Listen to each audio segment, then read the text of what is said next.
Hola amigos, and welcome back to my YouTube channel. My name is Emma Bennet and I write contemporary romance novels and the occasional children's picture book.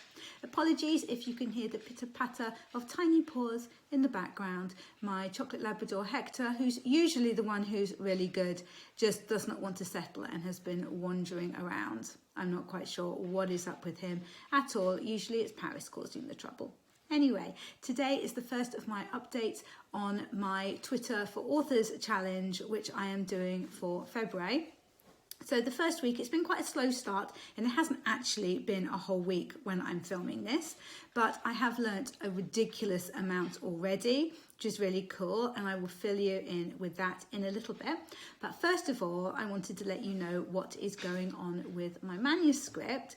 So yesterday, which was Friday, I did my usual live writing and productivity sprints on YouTube. I do those on my channel on Thursdays and Fridays at 3 p.m. GMT usually. And I just find them so useful. We've got a fantastic group who tend to come and go in them, and we're all really supportive. And I just find it helps with my writing so much. I get so much done during those sessions. Anyway, so I finished the third draft, which was brilliant, and that was the point at which I knew I wanted to send it out to beta readers. But when I had a little bit of a scroll through the document, I could see that the formatting was all messed up. And that's because I usually write in Google Docs and then I change it into a Word document to send off to my beta readers. But I started this project during NaNoWriMo and I was doing live streams every day, and my Wi-Fi wasn't very good during some of them and it wouldn't support Google Docs at the same time as me doing the live stream, and so I ended up sometimes writing in a kind of just a really basic like notepad program and then cutting and pasting it into the Google Docs document, and so it all looked a bit of a mess. And I am completely useless at anything like that. Any kind of fiddly formatting stuff I'm no good at all. But thankfully my wonderful husband said that he'd have a look at it. I sent him the file and bless him, he went straight off right away and sorted it out in about like 6 minutes flat, and actually made it look a lot better with like nice chapter headings and things. So that's what I was doing this morning, was just having a little look through that, making any last little changes that I needed to, and then I got it off to my, how many was it? 5 beta readers. So hopefully I will have their thoughts back within the next few weeks with a bit of luck, but I'm sure I've got plenty to get done in the meantime, not least all this Twitter stuff. So back to Twitter. So yeah, like it's been a bit of a slow start. What I wanted to do to begin with was to have a little bit of an overhaul of my Twitter account, to have a proper look at it and see if it looked attractive and just what was going on before I made big changes. So the first thing that I did, I actually did a little while ago, I made sure that I changed my profile picture so that it was a nice one, and I also changed my header to one of my book, Her Perfect Hero. That's my publishers actually sent me a header for that one, and I thought it looked really nice, so that looks good. And then I just sat down and I had a little look at the account. So when I started this challenge, I was at, let me see, I had it written down here for me, 3,743 following. So that's people that I am following, and then 4,243 followers. Okay, so the good thing about this is that obviously I have a large amount of followers, so that's great, although I have been on Twitter for years and years, so don't be too impressed by that. The other good thing is that I do have more followers than people that I am following. That's also like a good thing. However, I just thought, how on earth am I following more than 3,700 people? I definitely don't see tweets from 3,700 odd people who I actually want to keep in contact with, and I'd want to find out about, what they had to say about publishing or writing or life or whatever. So I went in and began scrolling down and seeing who exactly it was that I followed. Most of them, in fairness, were writers, publishers, illustrators, that kind of thing, which is absolutely great, you know, brilliant. Those are the kind of people that I want to connect with. But I did also have a number of like crypto accounts, NFT accounts, really obscure stuff like that. I have no idea how I ended up following them at all. I certainly didn't click to follow them, so I don't know if there's a way that you can get people to follow you on Twitter without them actually like clicking on the follow button. I have no idea. So I wasn't able to go through all of them because like it takes a long time to scroll through 3,700 odd people. But what I did find is that there are some programs that you can go to, some apps, some websites, all kinds of things that will tell you how many people you follow who don't follow you back. Yeah, so that's quite a big one for me as well.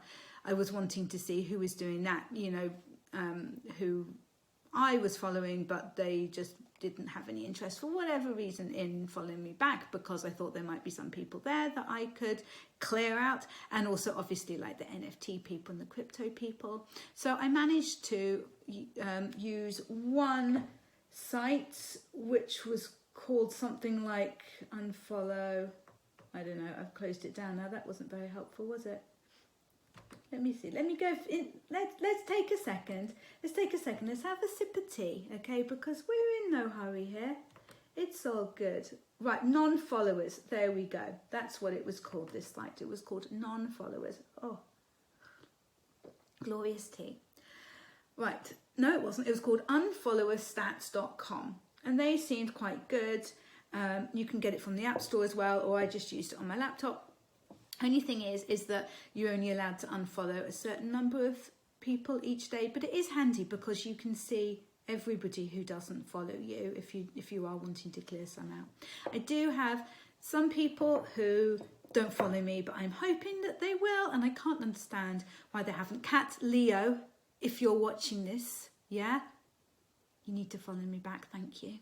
I should actually make sure that I tag her in this video so that she knows that I want her to follow me back. Oh, also, the Shadows Lair, excuse me, can you please follow me back? Thanks, I appreciate that. So, by the time I kind of fiddled around, I got rid of nearly 300 people that I was following. So now I'm down to 3,453 people that I'm following, which, to be honest, still seems a lot. Because I want to be following people who I'm actually interested in, who I'm interacting with, you know, who I may be learning something from, you know. And I don't think that with that many people that I'm following, that's the case. But I'm kind of happy with that for the time being. I don't want to get, you know, I don't want to get rid of like nice people. Oh, the other accounts that I got rid of were just people who looked like really scary. If there was anyone who kind of either scared me from their picture or from their little Twitter bio thing, then I got rid of them, because I don't need to be scared when I look at Twitter. You know, social media is scary enough. We don't need that in our lives. There we go. But I did discover that in the last few days, I have gone up by 7 followers. And I think that is more than I would normally go up in this number of days. And the only real activity that I have done going into my profile here is, so I did do a little more on Twitter than I would normally. So I did retweet a few things by people that I genuinely found, you know, interesting, that I thought people might like. So that was good. And then I did one tweet myself. So I had read an article about, I will read more, but this particular article was about how to tweet in a way to kind of get more interaction, to make more people interested. So what this person said is that you want an opening statement which garners interest and pulls people in. So my opening statement was, is it just me who has trouble as an author getting traction on Twitter? ? Okay.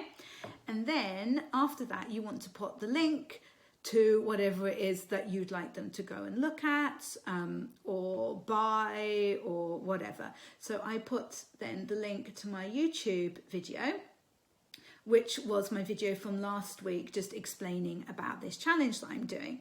And then they said to use 2 to 3 hashtags. They said don't use loads and loads and loads of hashtags because apparently it doesn't work as well or something if you use absolutely loads of hashtags.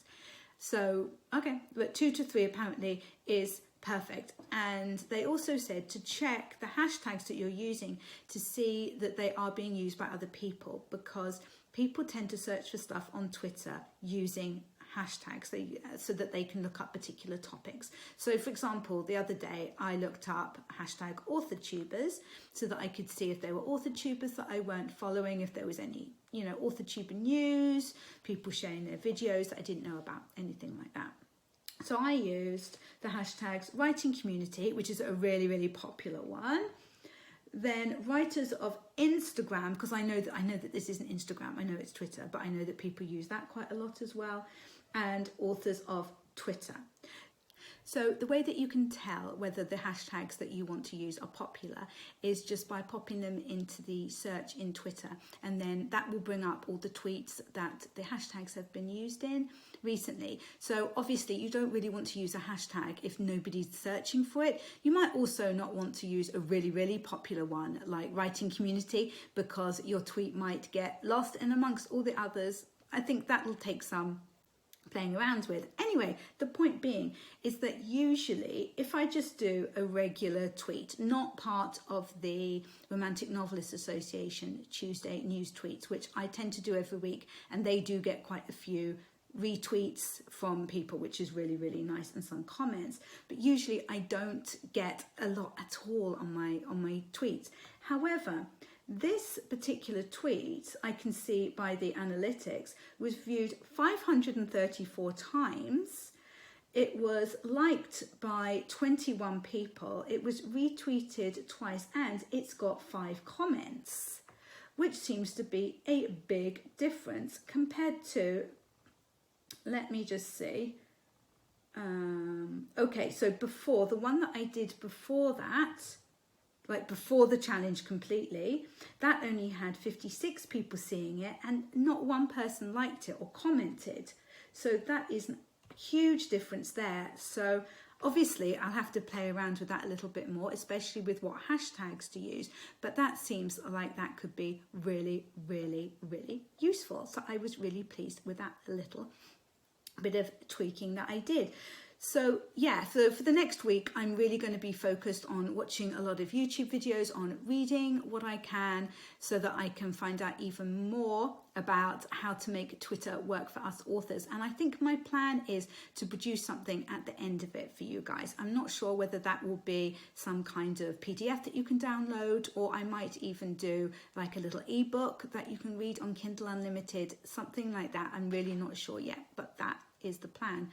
Yeah, so please do let me know your Twitter handle down in the descriptions so that I can follow you if I don't already, and make sure that you follow me. I am at Romance Emma over on Twitter. I think I will probably put it down like in a little ticker thing or whatever you call it at the bottom of this anyway. But thank you so much for watching this video. Please make sure that you boop the like button and subscribe if you haven't already. I would love to have you around, and I will catch you in the next one.